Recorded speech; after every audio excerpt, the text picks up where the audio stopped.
Hey friend, today we're going to be learning how to paint this watercolor landscape of Mount Rainier National Park in Washington.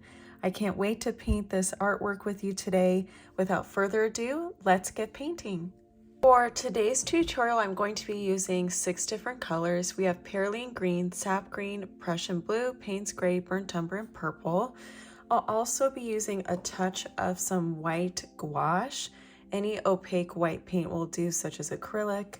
And then I'm going to be using my 3 Princeton brushes in size 2, size 6, and size 16, all round brushes, and then a sponge brush. My paper I'm working with today is a size 5x7 that I've taped down.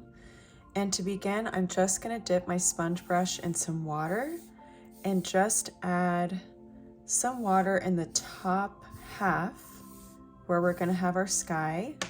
And I'm going to use some Prussian Blue, and I'm just using a small amount.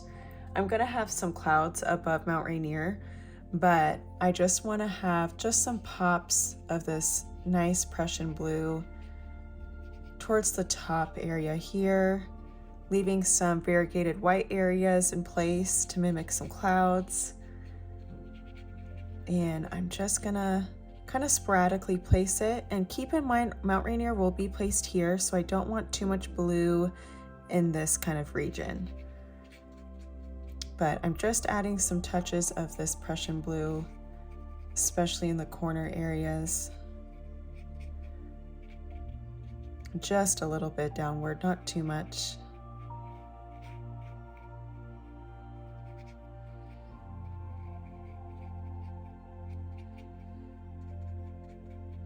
Okay, so I will let that set. And then from here, I'm just gonna take my sponge brush here and just wet the bottom area. And this is where our green meadow is going to be. So I kind of want to just get a foundation for that a little bit with some Sap Green. And I'm gonna leave just a few areas almost white, maybe just with a faint green, because I do want some area to put our purple lupins. And so I'm gonna strategically not fully saturate this area all with green, but I'm gonna leave this area towards the right here just white for now. And then I'm adding just a few more bits of Sap Green, some in this left corner, and just a little bit towards the bottom here.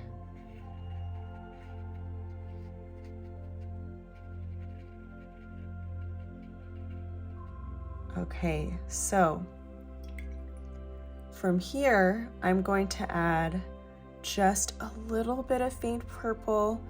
This is just going to be kind of the background of where all of our flowers will be, but I'm just kind of laying this out ahead of time. And it's going to be just a really pale, dusty purple, because we'll add some more finer details later.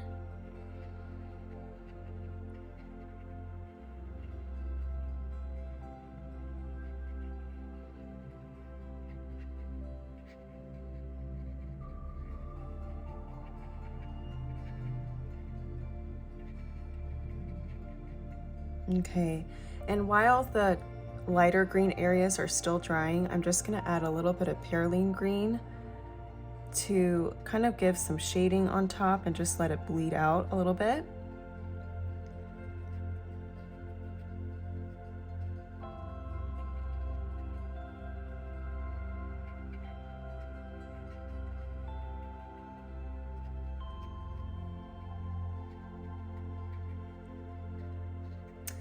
Okay, and from here, we're just gonna let this base kind of dry, and then we will come back and add some more details.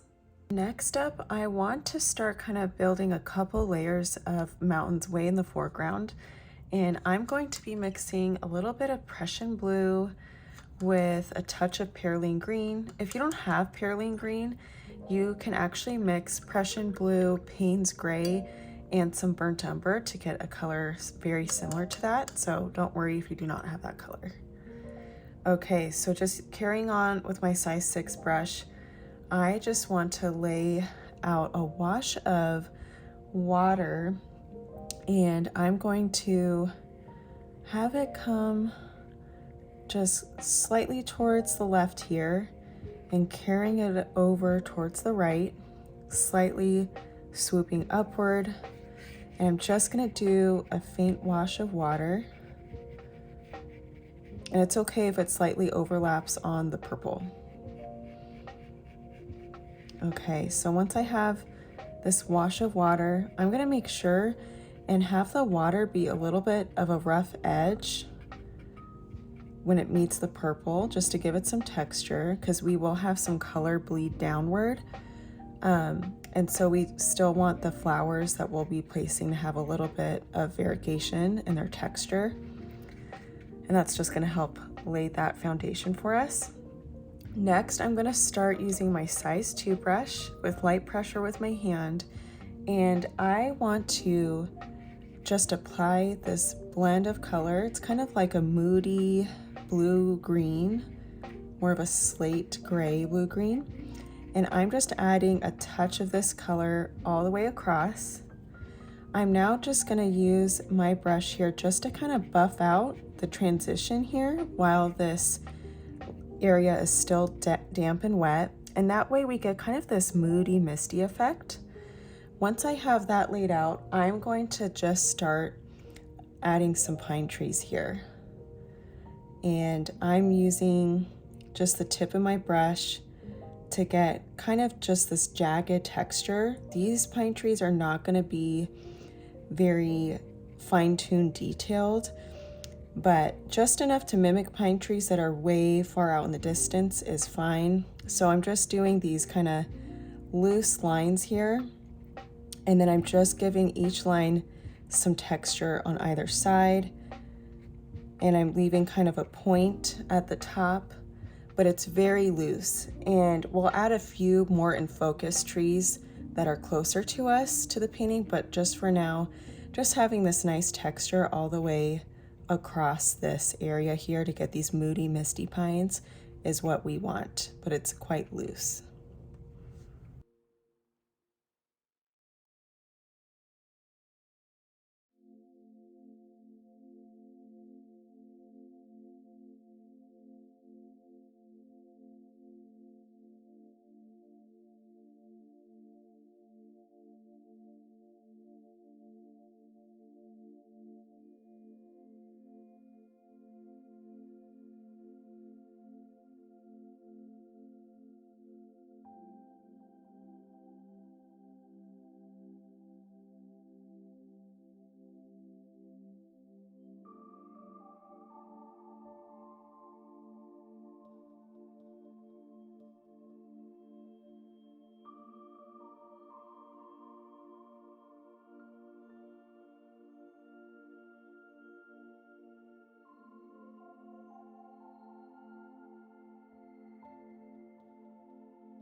To help kind of lift some of this pigment that's bleeding down and to create kind of more fog, I'm just taking a slightly damp, clean brush here using my size 6 brush. And I'm just gonna kind of add some pressure with the brush just to lift some of that pigment up.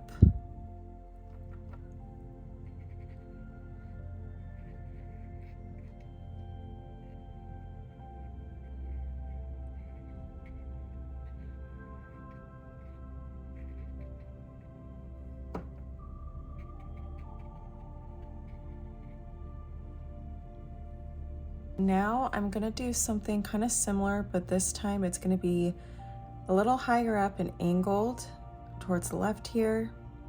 And then it's just gonna kind of tuck in right in there, almost towards the beginning of our first layer of pine trees. So this one's just a little bit higher up. And using the same green that we mixed, if you didn't have Perlyene Green, using that Prussian Blue, Payne's Green, Burnt Umber, I just want to repeat that step by having some misty, dainty trees. And starting with a little bit of that green, I just lay it out with my size 2 brush. Kind of just use the water to help buff it out a little bit. And then from here, I'm just repeating that process of the trees at the top of the water line.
To help blend this transition here, I'm just going to take my wet size 6 brush, apply some more water below, and just again buff out that transition between the greenery and the fog.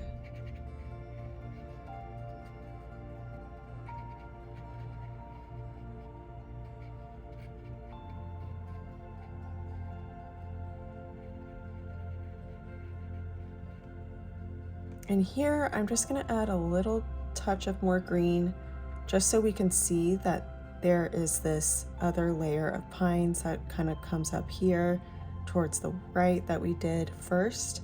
So I'm just adding a little touch of green just to help separate that transition a little. And now I kind of want to start to build our meadow while the pines dry. I'm just going to get my size 2 brush again, and using Sap Green, now that this area is dry, I want to start to apply some just textured kind of grass in our meadow here. I'm just doing really light pressure with my brush and just adding kind of this almost zigzaggy, kind of just up and down motion with the tip of my brush to add some texture here. Then from there, I'm just going to grab some water and just kind of blot it a little bit. I want some of that faint green from before to pop through, so I'm not fully saturating and blotting out all this texture, but just to give some variegation, I'm just using the tip of my brush and just kind of tapping using light pressure. And then I'm going to carry that over in a few other areas of the meadow here with the Sap Green. And I'll add some towards the bottom here, a little bit towards this area that we laid out, and some towards the left corner.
Next up, using my size 2 brush again, I'm going to add some purple lupins just in this meadow here. After we lay them out, we will surround them with some pops of greenery. So for right now, they'll look like they're kind of floating, but we will definitely have it kind of come together.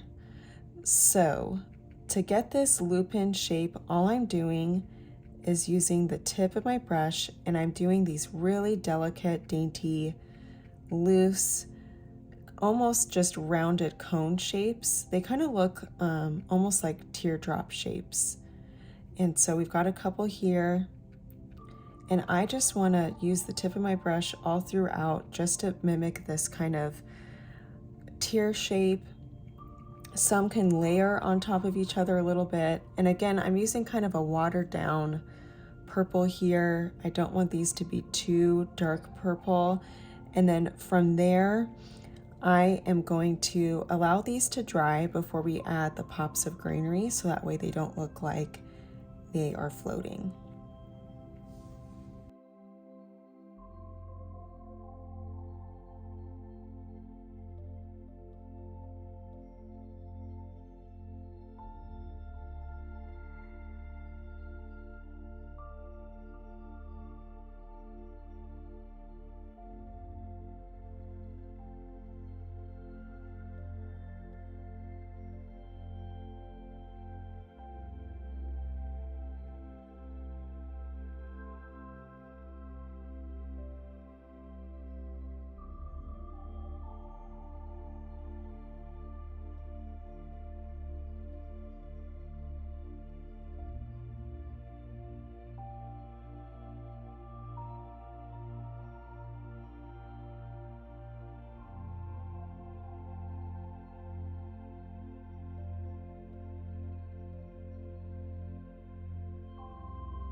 All right, while this purple sets up, I want to get going on our actual Mount Rainier. And I love Mount Rainier. I've been twice to hike around in Mount Rainier National Park, and it's just stunning. So if you haven't gone, you definitely should add that to your bucket list. I would say end of July to the first couple weeks of August are just stunning with the wildflowers. So to get started, I want to start using a touch of Payne's Gray mixed with a little bit of burnt umber. And I'm really going to be watering down my colors right now, so don't use too dark of a hue. Add some water to your mixed colors so that way it's nice and pale to start with, and we can always build from there. So this is quite watery, And I'm just going to start just about a centimeter from the top, and I'm just going to do a swooping motion towards the left here. And you can tell that this line towards the top is not perfectly smooth, so things are going to be slightly jagged and loose with some texture there. And then from here, I'm just going to buff out this color a little.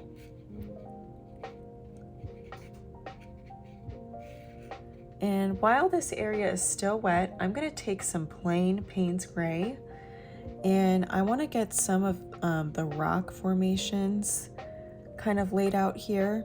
This will bleed out just a bit, and that's okay. We're going to fine tune it a little bit more, but this is just going to help kind of build our shadows because the sun is coming from the right side.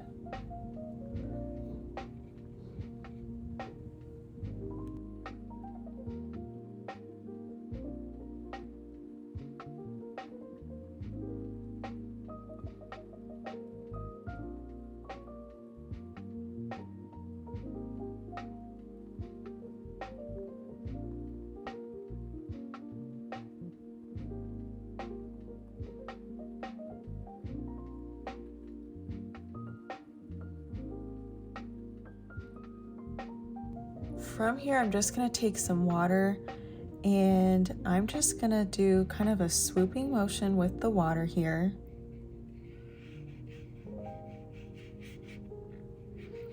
And I'm just going to fill in this area just with some plain water. And Mount Rainier is quite wide, so you can see I'm bringing my water all the way here and rounding it towards the right edge. Now from here, I want to kind of utilize some of my white gouache. So I'm going to take some white gouache, and just to help build and preserve kind of a highlight, I'm going to add some white gouache just towards this top right area, overlapping on any of the sky or pale blue that kind of bled in slightly. So this is just going to help kind of preserve some of the highlights here. And I'm going to kind of bring a few pops of the white gouache towards the left shaded area that we just laid out. Just using the tip of my brush and just kind of a jagged, loose motion.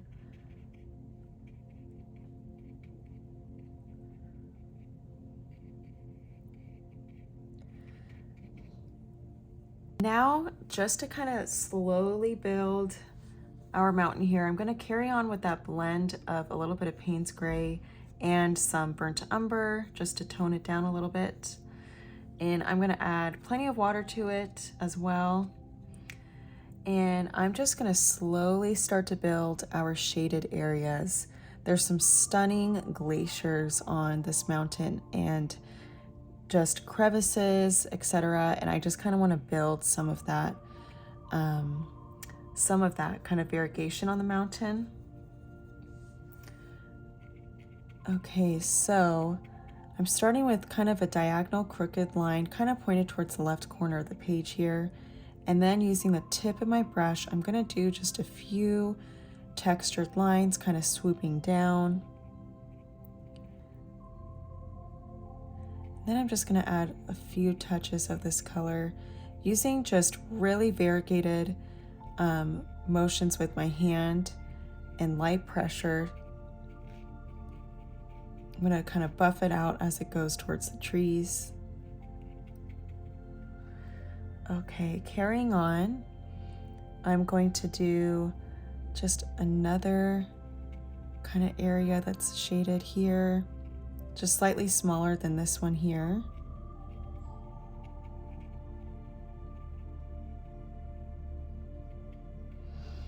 And then I'm just going to take the belly of my size 2 brush and just add just a few light touches of this color in between these two areas here. Next, I want to start to mix just a little bit more burnt umber into this Payne's gray blend here because the sun is shining here and I kind of want some pops of some warmer tones. I'm now going to kind of paint slightly upside down kind of triangle here. And once I have this upside down triangle, I am going to then kind of paint a line swooping down towards the right, leaving this area here as a highlight. And then from there, I'm just gonna lightly kind of fill it in. And again, using very loose, jagged marks with my brush with light pressure. And then from there, I'm just gonna lightly buff that out slightly as it reaches the pine trees. Okay, and I'm just gonna kind of buff it out a little bit more towards the right. And then from here, I'm just gonna carry on and do a couple more areas of variegated areas using that Payne's Gray and Burnt Umber blend. Right off towards the edge here, I'm just using some jagged marks towards the edge of the mountain.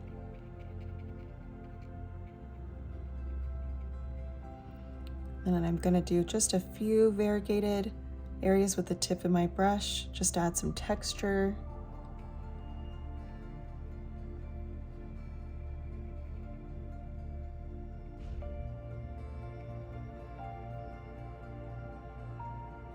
And then I just wanna carry over using the same kind of warmer tone and just add a few touches on this left side. We're just gonna continue to build some of the texture on this mountain. Now I'm gonna use just a few touches of Payne's Gray and Burnt Umber again, except a higher concentrated amount, not as watered down as before. And I'm just going to just do a few touches of kind of this deeper tone, this deeper value of this color. And each kind of brush stroke that I'm doing is kind of elongated and pointed towards the top of the mountain.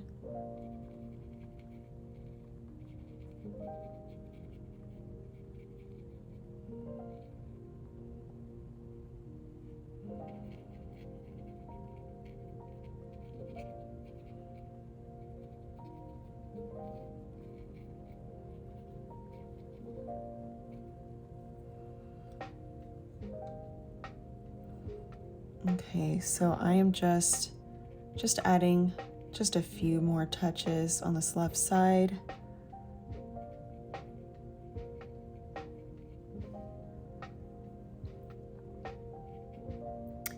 And then I'm going to do the same on some of these areas that we laid out towards the right here.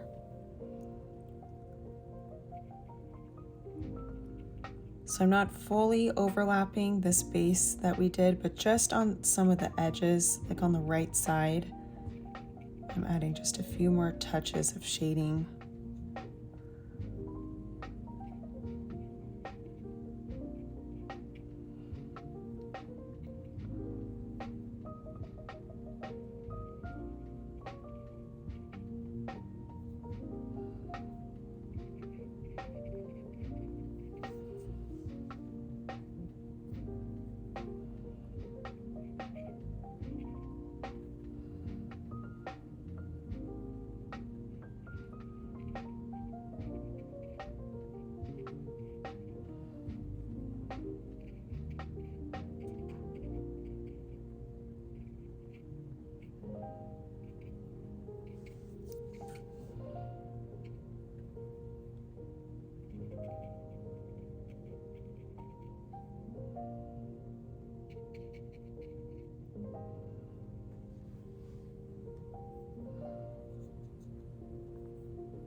Okay, and from here, I'm just gonna take some watered down plain burnt umber, And I just want to add a few touches of it on the right side of the mountain.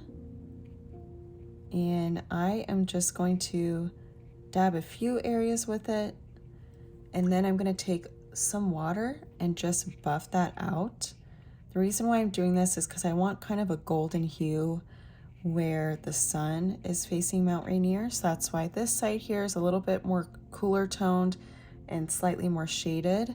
And this side here is going to have some touches of some warmer tones where the sun is facing it. Okay, and from here, just want to shade this area just a hair bit more with a little bit of the Payne's gray.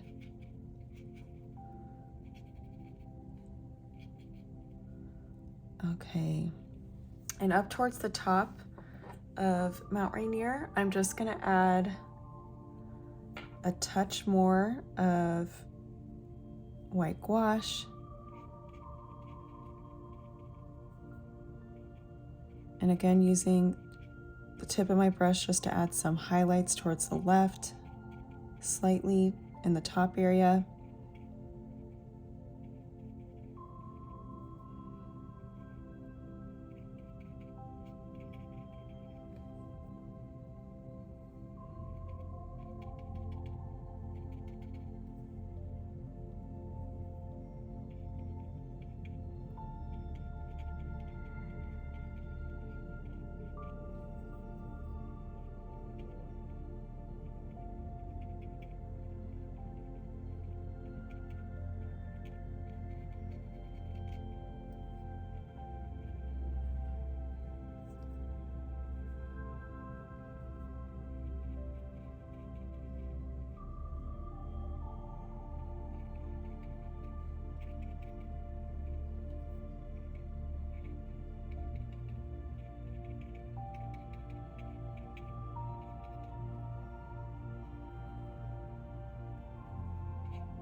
Okay, so next up, I want to start to kind of build some of the trees and the meadow down below. And I'm going to start by mixing some Sap Green with a little bit of our Perlyene Green, just to give it a little bit of a deeper tone. And I want to add just a few pine trees, just not a ton, but a few larger ones. So I'm going to do one towards the right here. And it may overlap on a few of the lupines, but that's okay. We want some variegation with these larger pines in the foreground. And I just start with a line, and then I'm just going to go left to right motion.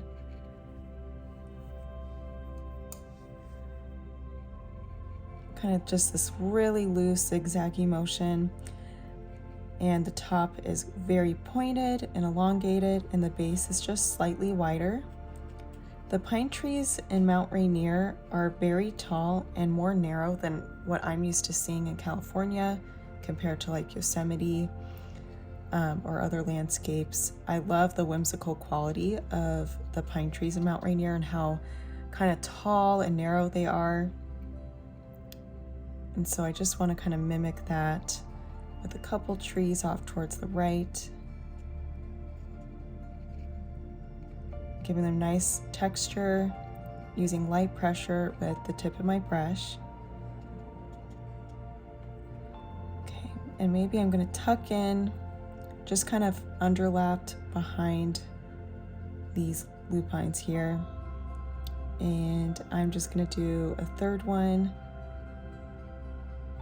just right above these lupins here. And just carrying on that really loose texture on either side of the trunk.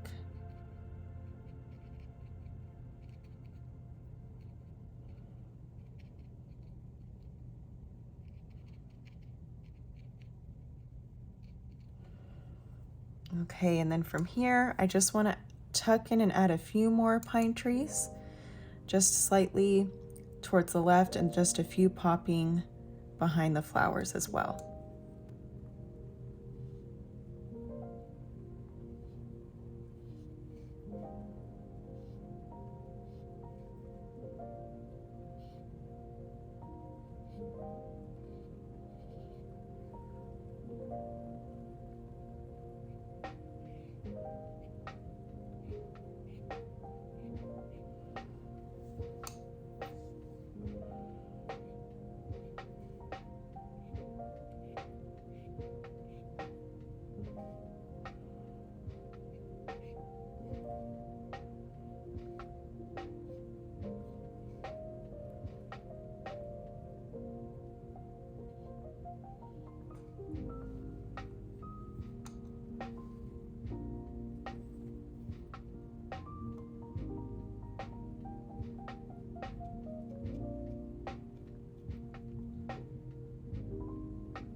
As I get to the base of some of these trees that I'm laying out, I will slightly buff them out to kind of blend into the meadow just down below, using some pressure with my brush and kind of just blending that darker green into the meadow, just so that way there's a softer transition. For the pine trees above the flowers in particular, I'm just going to do my best just to add the texture right up against the silhouette of the lupins.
So from here, I am just going to add just a few more pine trees to fill in any kind of gap areas. You don't have to fill this whole area with a solid row of pine trees. It's okay to have a few gaps, but just looking back at the painting, I'm just going to fill any kind of negative space that I feel like needs some filling.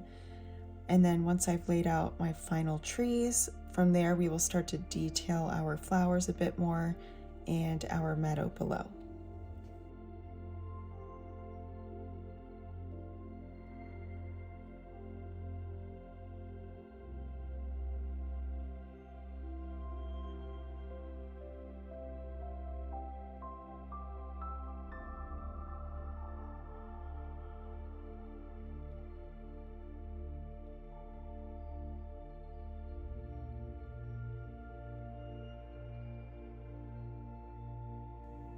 So now I kind of want to shade some of our meadow down below where we just use plain sap green, and all I'm going to do is just add a few touches with the tip of my size 2 brush of that blend of Perlyene Green with a little bit of sap green, just a slightly deeper color.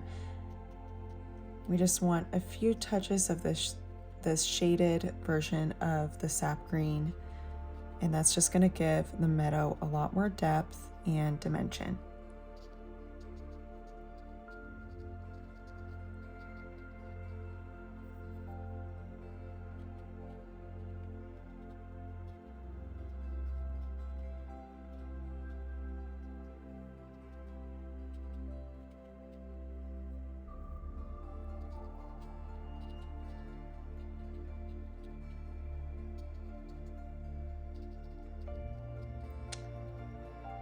Okay, from here, what I want to do is just add a few pops of just plain sap green alongside our lupins here. We've got some of that kind of faint purple when we did kind of that wash of purple earlier, but just in between the lupines, I'm just adding this really pale, light, loose texture of the sap green in between, so that way it doesn't look like they're kind of floating anymore, and that there's some kind of foliage that's keeping them connected to the meadow.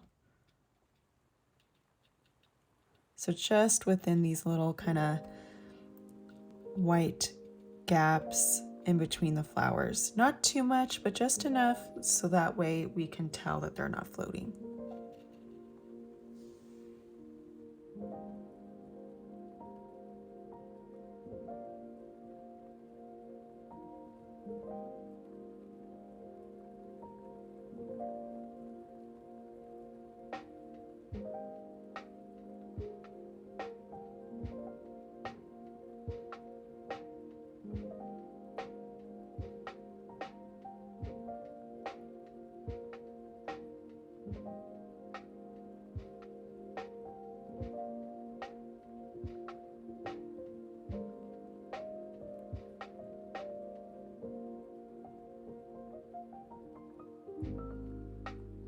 Okay, from here, I'm just gonna take a little bit more purple, and I'm gonna use a slightly darker version of the purple to help shade the left side of the lupins, and that way it'll just have a little bit more detail to the flowers.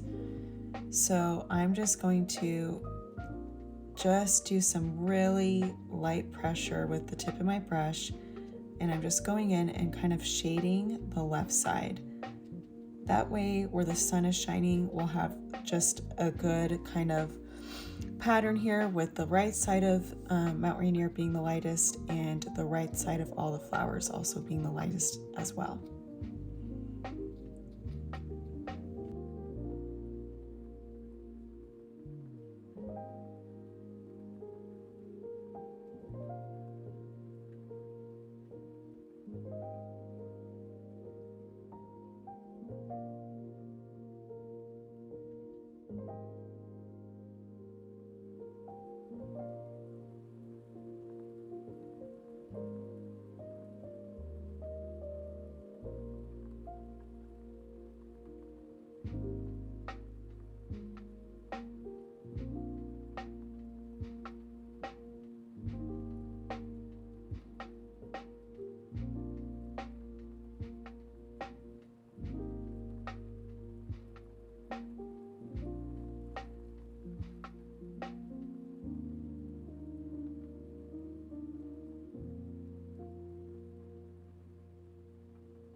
just to finish off the painting here, I'm just taking my mixed Sap Green and Perlyene Green, and I'm just gonna do a few really loose, just kind of stems, and I'm not adding them at the bottom of every single loop in here, but just on just a few, just so you can get the idea that they're rooted and connected in the meadow here.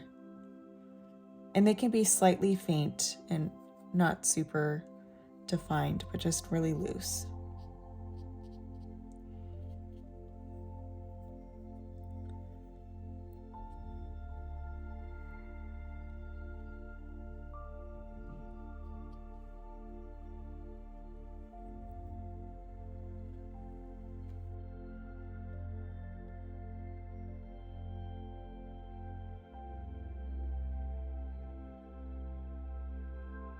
I hope you enjoyed this Mount Rainier watercolor mountain tutorial. Be sure to like this video and subscribe to my channel so you don't miss any further landscape watercolor tutorials.